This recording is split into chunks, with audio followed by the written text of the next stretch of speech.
session. Shortly I'll introduce Traden and Brandon from Rhinestahl, who will be delivering a case study on the tooling lifecycle. Just to let you know that unfortunately colleagues from Ethiopian MRO and airlines were unable to make it, but Brandon and Traden have put together a video compilation with them, so you will have their input. So I'd like to hand it over to Traden and Brandon for their session. Thanks. Thank you, Alex.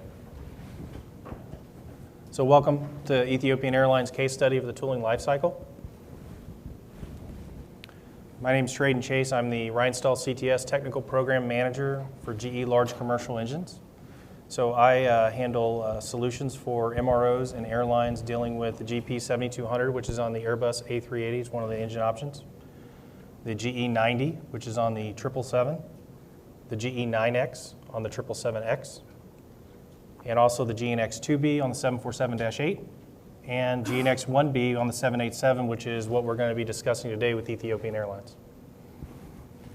My name is Brandon Lafferty. I'm Rhinestahl's Aftermarket Services Director. My role at Rhinestahl is I manage the tooling throughout the entire life cycle. So when we deliver the tool, my team and I make sure we take care of that tool throughout its entire life and support our customers. I have about 25 years in the aviation industry, and appreciate you guys coming today and looking forward to having a nice panel, a nice discussion. So as we go through this presentation, as Alex had said, Addis from Ethiopia is going to discuss some of the questions that we asked him, and he's going to introduce himself. My name is Addis. I am a senior project engineer at Ethiopian Airlines engine maintenance section. I joined Ethiopian Airlines in 2011 with a section which is base maintenance and line maintenance with training in Aviation Academy with power plant and airframe. I used to work in base maintenance for 3 years and moved to engineering as associate engineer.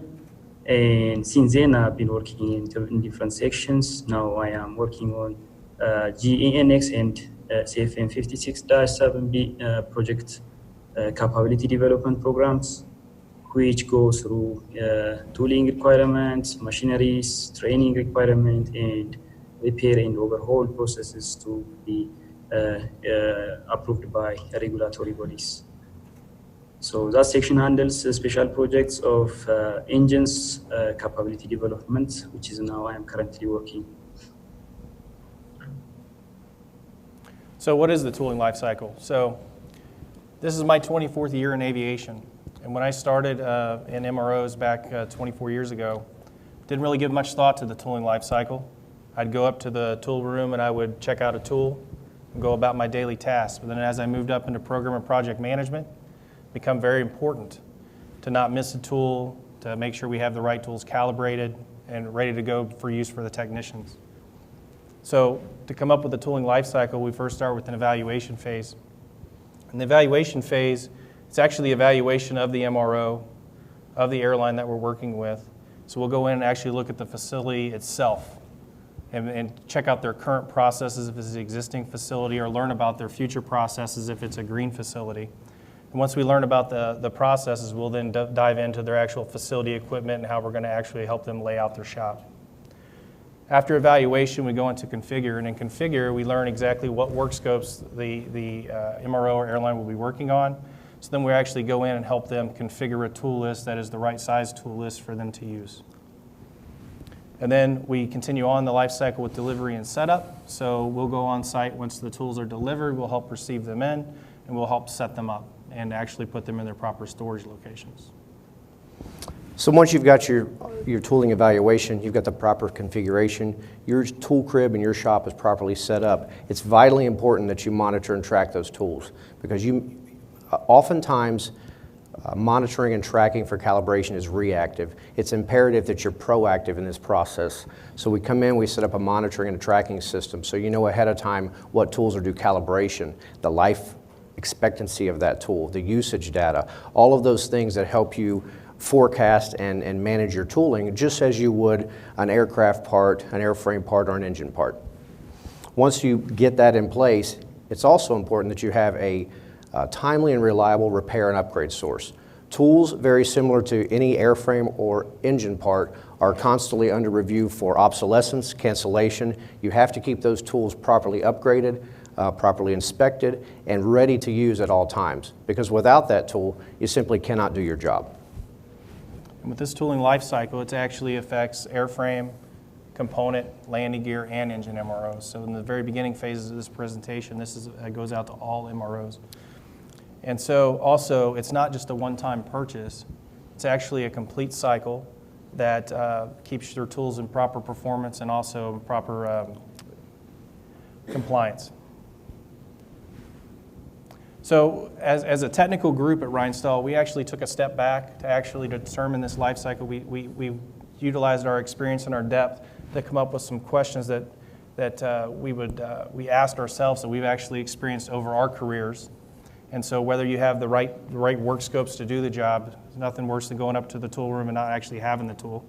Or if the tool's out for calibration, nothing worse than finding out it's out for calibration, or you got to send it out for calibration when you actually need it to do a critical path item, or that it's broken or damaged.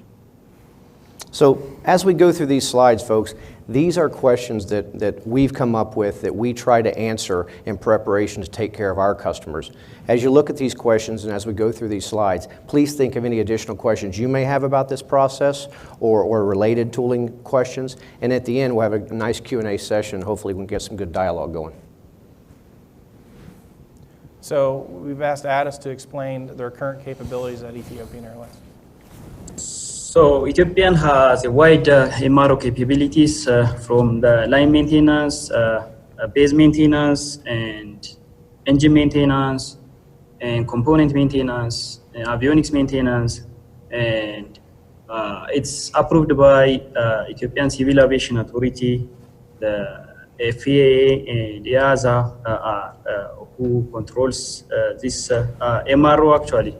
So we are widely distributed. So I am from engine maintenance section. We have overall capability of PW 150 engines and CFM-7, PW 4000 full modular, and PW 4000 series, all of them.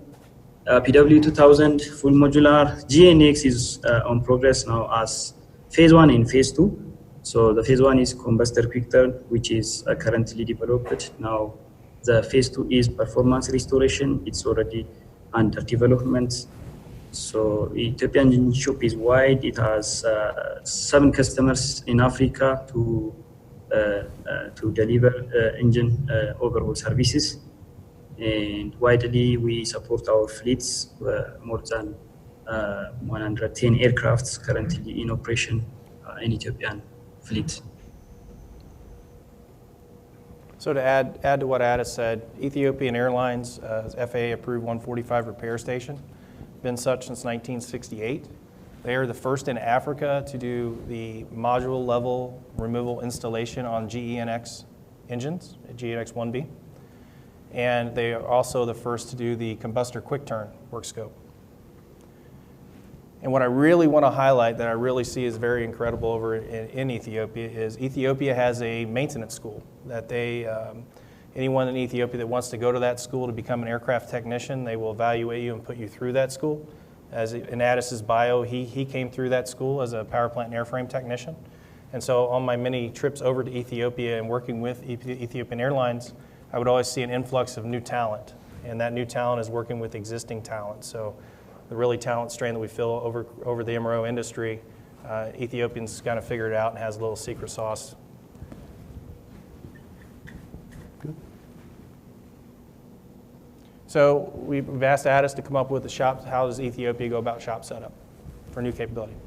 For every capability development, we approach the shop setup depending on the OEM recommended data. There are so many publications, work scope definition guideline, facility planning guideline, and we have internal MOE structures which can go under which setup has to be done on each shop setup, like GEnx for wide body aircraft and PW150 is smaller aircraft. So We have different kind of setup depending on the publication we get from OEM only. So it's the guideline only, the facility planning guide currently available in the recommendations of the engine manufacturer.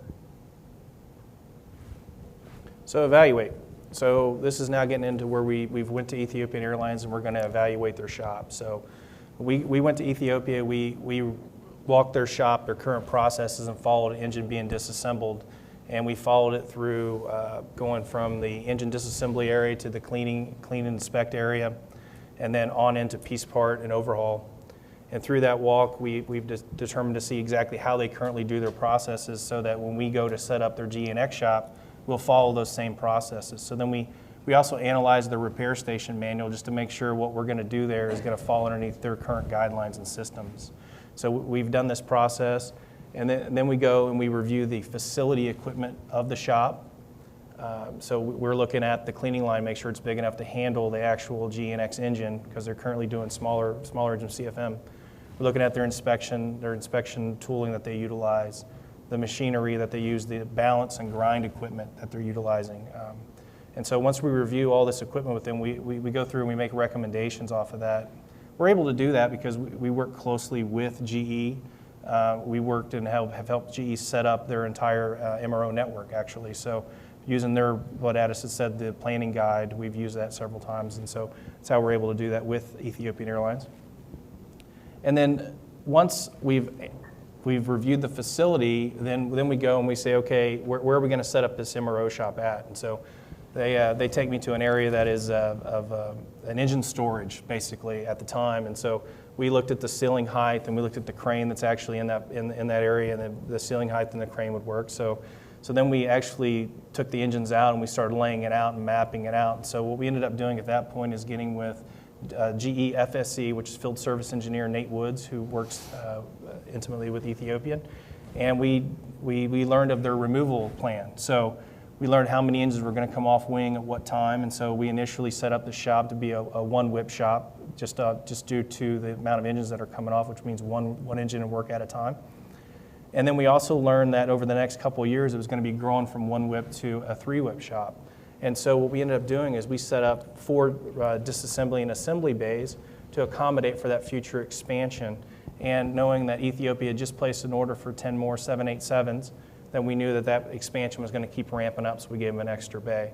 And then next we decided on the actual vertical build stand, which is a big piece of equipment that once you set it up in the engine shop, you do not want to move it. And so we picked the location for the vertical build stand based on future expansion as well, so they could have another vertical build stand right next to it. And then after that came the module disassembly and assembly section. So the way that engines flow in Ethiopia is they come in, they get modularly disassembled, they go vertical for the vertical build stand, they get the hot section exposed, and they go back to the module section. So that really optimizes the shop layout, and that's very important, as you'll see in the future, to help determine the amount of tools the shop will actually utilize. And this is really where the life cycle of a tool begins, and the partnership between the customer and the tooling solutions provider begins. It starts here. It doesn't start when they actually receive that tool in hand. So now Addis is going to talk about the new capability add. A standard approach to develop new engine capability is, it depends actually on different setup of the engine disassembly or assembly level or repair level or maintenance level. So we actually standardized by the OEM what level we can be allowed to go. So each engine manufacturer will allow us a level of maintenance. So we actually, the standard is, we depend on our regulatory body, which is local, Ethiopian Civil Aviation. So we follow their standards. Their standard is from start to finish kind of setup. So we have to acquire tool, we have to acquire machinery's requirement, we have to acquire the processes of the task cards and consumables, expendables, everything has to be fulfilled. We have to acquire technological equivalencies for each engine and after that, we will conduct a training either in our shop or foreign shop. So in that case, after that, we will get now the standard approach specifically we follow is the engine manuals, the illustrator tool list manuals, and the OEM recommendation, the level of scope we are. All right, thanks, Addis. It seems like a, okay. Glitch. Okay. So configuration. So the Addis has said, talks about the OEM that dictates how far that they go within, dictates how far they can go within disassembly and assembly and overhaul. So Ethiopian, it was determined that they needed to be set up for what's called a combustor quick turn, which, as you know, engines, the first part that really, the hot section is where all the maintenance happens at. And so it was determined that they would have the combustor quick turn work scope. So basically what has to happen is the engine has a modular engine, so the fan stator would come off the front, the gearbox would come off, and the LPT would come out the back, and the engine would then go vertical.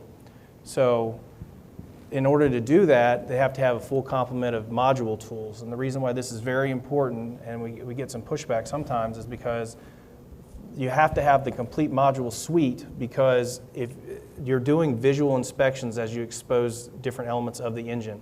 And so there's nothing worse than actually finding visually something's wrong with the HPC, high pressure compressor, and you don't have the tooling to actually remove it to ship it out. So if you have they had a full suite of module tools, and then also the shipping tools.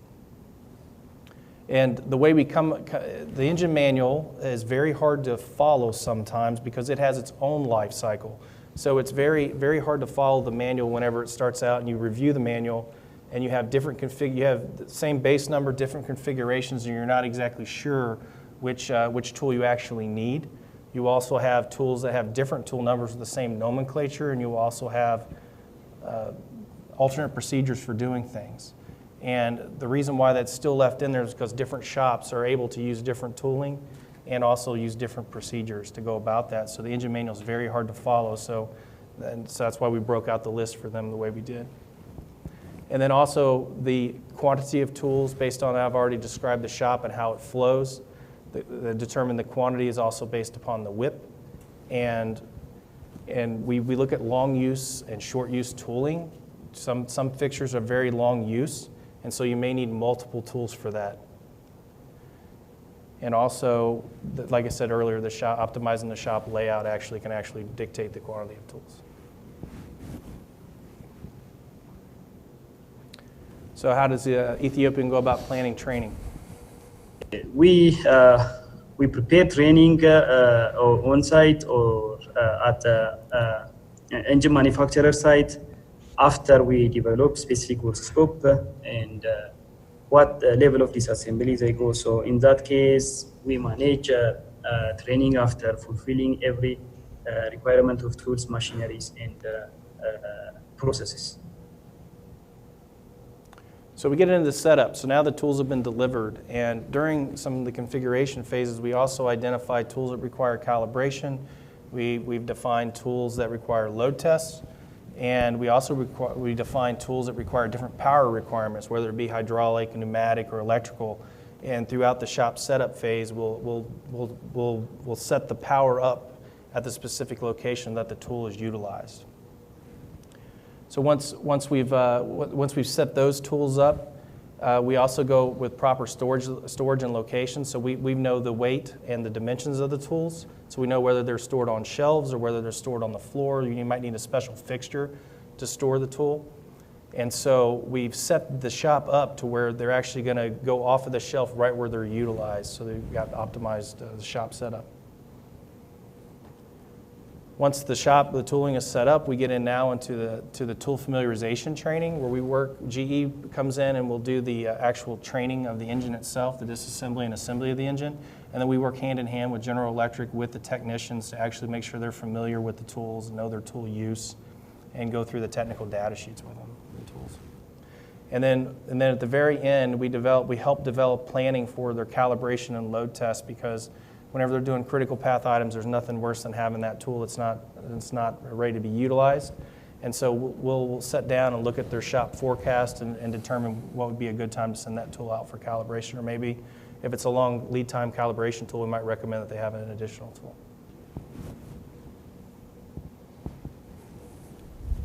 So we're going with the practice of tool maintenance.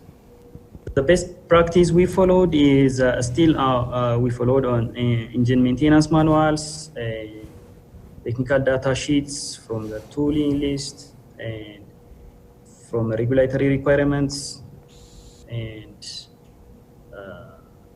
best practices like depending on calibration dates,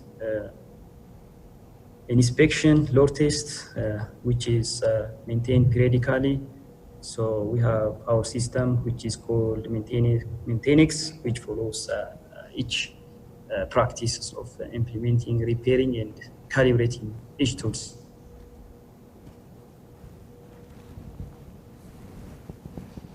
So the next step in the life cycle is monitoring the tools. So you've gone out, you've evaluated your shop, you know the work scopes you need to accomplish, you know the tools you need, you know the equipment you need, you've done evaluation on personnel, and you have all of the tools sitting on the shelf. So you're done, right?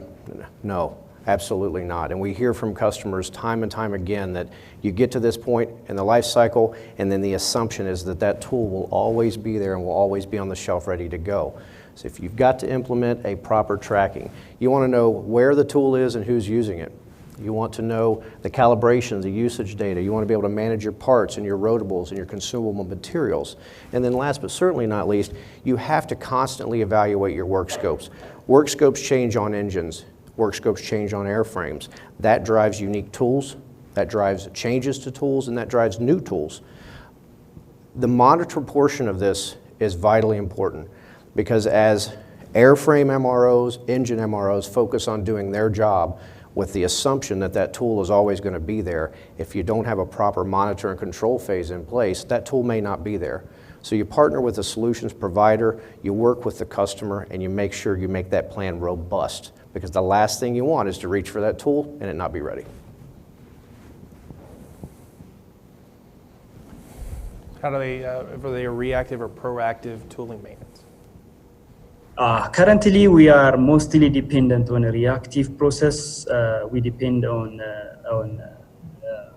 after actual incidents of the tool, but we are working with tool suppliers to go for proactive, for tool tracking, tool repair, tool calibration, upgrade, and modify a load test.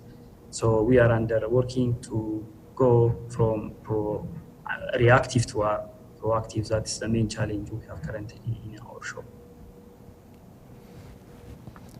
So Addis said it very well. They want to go from reactive to proactive, which is a perfect summary of what I said on the previous slide.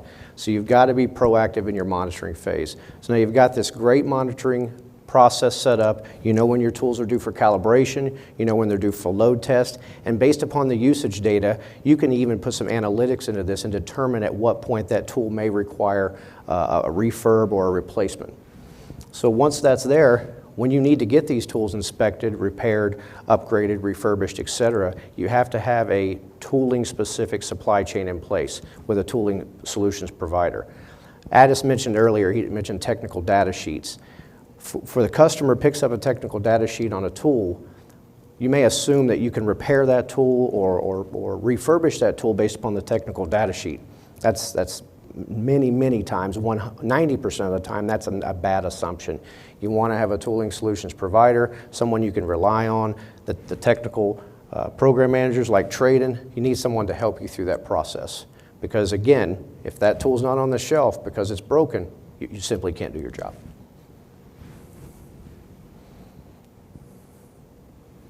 So we have some key takeaways. As we've discussed, and over my career, I can definitely attest to this, is planning is critical.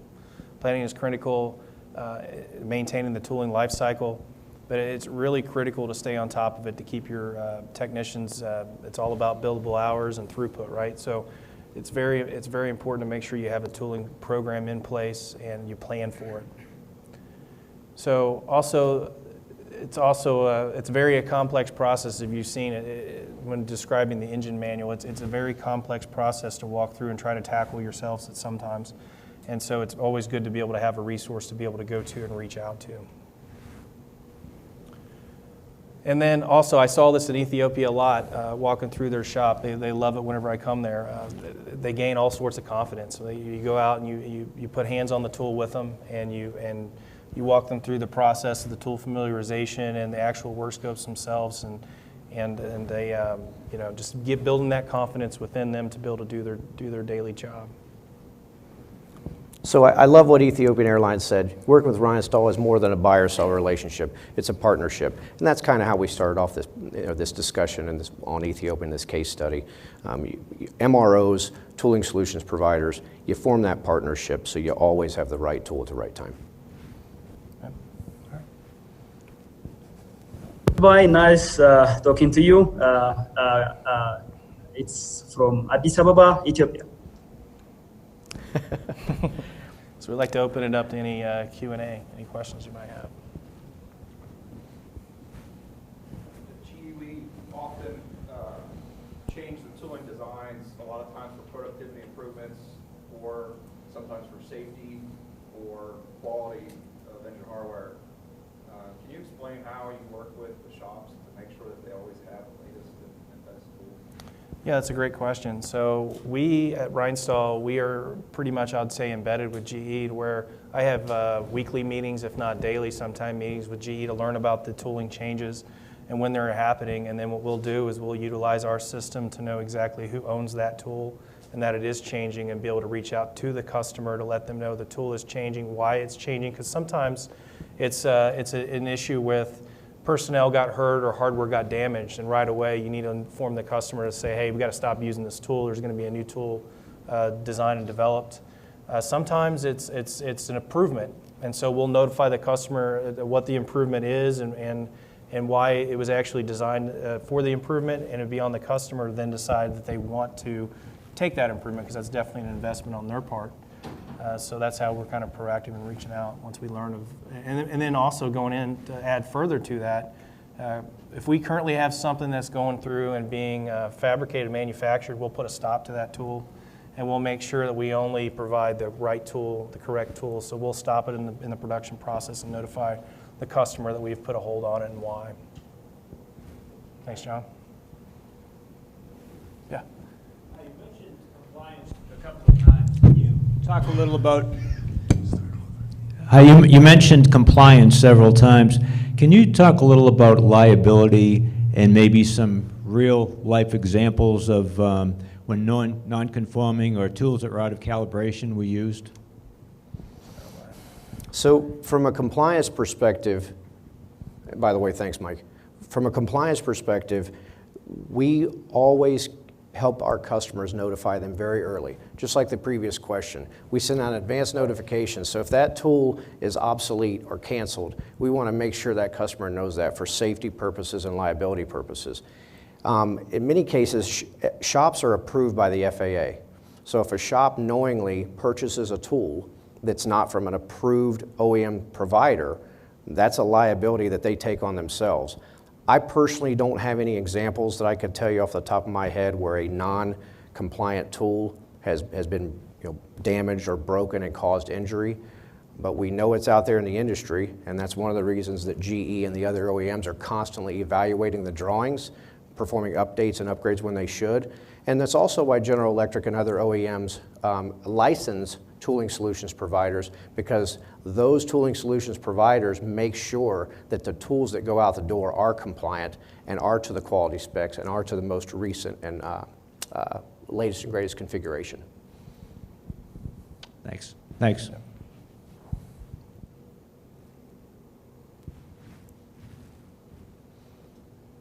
Okay, so any other questions? So if you could go back one slide, or did we lose it? We lost it? All right, well, folks, thanks so much for joining us. If you have any other questions, or you'd like to learn more, or you'd like to learn more about Rhinestahl specifically, please stop by our booth. We'd love to spend some time with you.